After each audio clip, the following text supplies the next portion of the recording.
India அப்படிங்கிறது தான் பாரதியோட கோட்பாடு. இந்தியை இந்தியர்கள் எல்லோரும் படிக்கணும் அப்படின்னு தன்னோட இந்தியா பத்திரிகை இந்தி பாஷை பக்கம் கொண்டு வந்தாரு. 21 வரைக்கும் அந்த கருத்தில் உறுதியாக இருந்தாரு. இன்னைக்கு பாரதிய ஜனதா என்ன பண்ணுது? இந்திய பாடமா பாரதியின் கனவின் நிறைவா. அதே போல் சமஸ்கிருத மேன்மையை மிக சிலாகிச்சு பேசினாரு.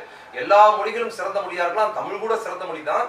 அது சிறந்த மொழியாக இருப்பதற்கு காரணம் என்னன்னா சமஸ்கிருத கலப்பினால் சமஸ்கிருதத்தை வந்ததனால் தான் சொன்னார் பாரதி. அதை இன்னைக்கு பிஜேபி அரசு வழி நடத்துது. அதே போல் தேசிய கல்விக் கொள்கை அப்படின்னு ஒன்று பாரதி எழுதுறாரு. என்ன தீவிரம் எழுதுனா தேசிய கல்விக் கொள்கைன்னு இந்தியாவுக்கு ஒரே மாதிரியான கல்வி முறை வரணும். அதற்குள் என்ன வரணும்னா நமது பாரத நாட்டின் பெருமைகள் வரணும், பகவத்கீதை பற்றி வரணும், நமது கண்ணன் கடவுள் பத்தி வரணும், வேதங்களை பாடமா வைக்கணும்னு சொல்லி தேசிய கல்விக் கொள்கை அப்படிங்கிறதை அப்பவே எப்ப அந்த போன நூற்றாண்டின் துவக்கத்திலேயே பாரதி மிக தீவிரமாக எழுதி